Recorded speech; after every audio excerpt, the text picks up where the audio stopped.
আসসালামু আলাইকুম। সিদরাতুল সেনহা চ্যানেলে আপনাদের সবাইকে স্বাগতম। আমার আজকের পর্বে আমি আপনাদের সাথে শেয়ার করব কিভাবে খুব সহজেই নরম তুলতুলে আলুর নাস্তা তৈরি করা যায়। তবে আমার ভিডিওটি শুরু করার আগে আমার চ্যানেলটি অবশ্যই সাবস্ক্রাইব করবেন এবং আমার পাশেই থাকবেন। তাহলে চলেন দেখে নেওয়া যাক কিভাবে আমি এই নরম তুলতুলে আলুর নাস্তা তৈরি করেছি। এই নাস্তাটি তৈরি করে নেওয়ার জন্য আমি একটি বড় সাইজের সেদ্ধ আলু নিয়েছি।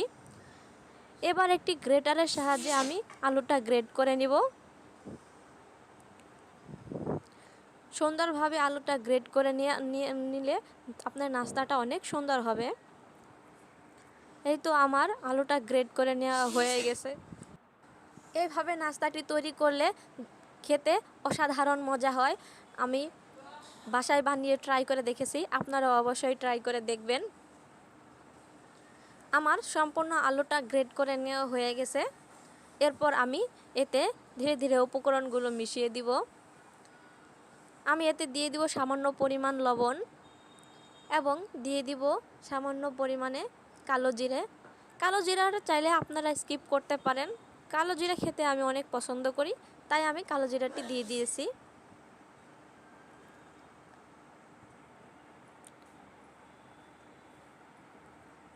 এরপর আমি এতে অ্যাড করে দিব সামান্য পরিমাণ ময়দা বা আটা, আপনারা যে কোনো কিছু দিয়ে এটা তৈরি করে নিতে পারবেন। এরপর আমি সবগুলো উপকরণ ভালোভাবে হাতের সাহায্যে মিশিয়ে নেব এবং ধীরে ধীরে মিশিয়ে সুন্দর একটি পারফেক্ট ডো তৈরি করে নেব।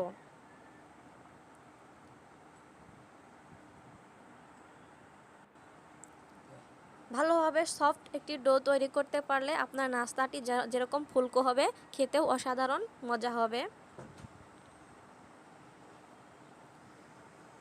আপনারা চাইলে এতে সামান্য পরিমাণ চিনি অ্যাড করে নিতে পারেন, এতে নাস্তাটি আরও অসাধারণ মজা হয়। আমি এতে কিছুটা চিনি অ্যাড করে নিয়েছি। চিনি দিলে নাস্তাটির স্বাদটা দুর্দান্ত মজাদার হয়, যে কেউ খেতে অনেক পছন্দ করবে। আমার সম্পূর্ণ ডোটা তৈরি করে নেওয়া হয়ে গেছে। এবার আমি সবগুলো নাস্তা তৈরি করে আপনাদের দেখিয়ে দিচ্ছি কিভাবে নাস্তাগুলো তৈরি করে নিতে হয়। এই দেখেন আমার ডোটা কতটা সফট এবং সুন্দর হয়েছে।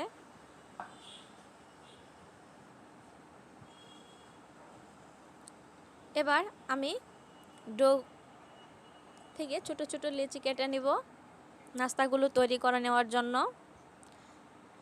আমি একটা ছুরির সাহায্যে ছোট ছোট লেচি কেটে নেব।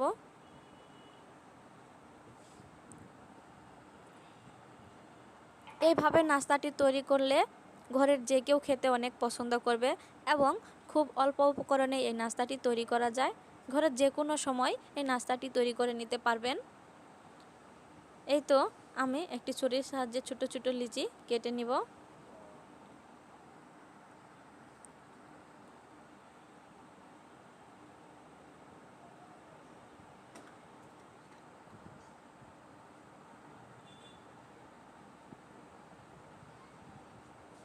আমার সবগুলো লিচি কেটে নেওয়া হয়ে গেছে।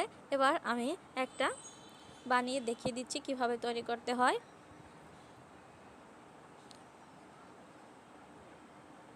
আমি সম্পূর্ণ সুন্দরভাবে দেখিয়ে দিব কিভাবে এই নাস্তাটি তৈরি করে নিতে হয়। এবার আমি ছোট একটি ডো সুন্দরভাবে চ্যাপটা করে নিয়েছি হাতের সাহায্যে। এবার আমি এটা একটু বেলে নিব। খুব বেশি মোটা বা খুব বেশি পাতলা করা যাবে না। আমি যেভাবে নাস্তাটি তৈরি করেছি আপনাদের দেখে বুঝে নিতে হবে।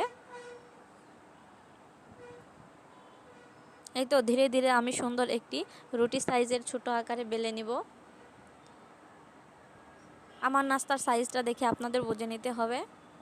এইভাবে নাস্তাটি তৈরি করে নিতে পারলে নাস্তাটি অনেক সুন্দর হয়।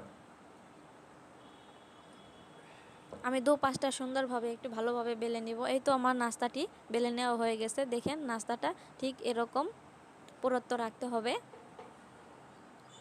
এইভাবে আমি প্রত্যেকটি নাস্তা তৈরি করে নিয়েছি। দেখেন আমার নাস্তাগুলো দেখতে কতটা সুন্দর হয়েছে। এবার এগুলোকে আমি ভেজে আপনাদের দেখিয়ে দিচ্ছি নাস্তাগুলো দেখতে কতটা সুন্দর লাগে।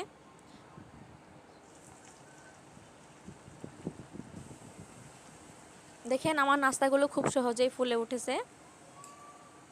এবার আমি অপর পিঠ ভালোভাবে ভেজে নেব।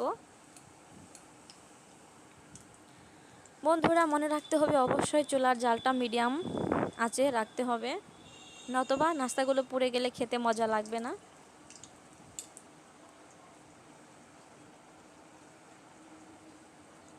এই তো আমার নাস্তাটি হয়ে গেছে, এবার আমি উঠিয়ে নিব। পরপর আমি সবগুলো নাস্তা এভাবে লাল লাল করে ভেজে নিব। দেখেন নাস্তাটা কতটা ক্রিস্পি হয়েছে, দেখতেও কতটা সুন্দর হয়েছে। পরপর আমি সবগুলো নাস্তা ধীরে ধীরে সুন্দরভাবে ভেজে নেব। এই নাস্তাটা ভাজার সময় তাড়াহুড়া করা যাবে না, কারণ এই নাস্তাটি অনেক নরম, ভেঙে যেতে পারে। তাই ধীরে ধীরে খুব সুন্দরভাবে আলতো হাতে ভেজে নিতে হবে।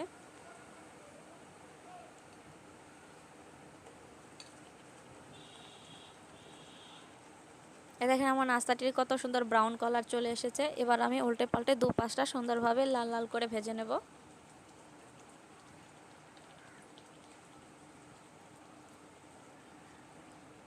আমার এই রেসিপিটি ভালো লেগে থাকলে আমার চ্যানেলটি অবশ্যই সাবস্ক্রাইব করবেন এবং আমার পাশেই থাকবেন। আশা করি আপনাদের অনেক উপকার হবে আমার এই নাস্তার রেসিপিটি দেখে। আপনারা খুব সহজেই এটি তৈরি করে নিতে পারবেন।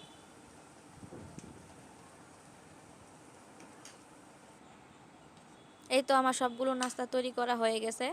দেখেন আমার নাস্তাগুলো কতটা সুন্দর হয়েছে। ধন্যবাদ সবাইকে আমার ভিডিওটি দেখার জন্য। আমন্ত্রণ রইল অন্য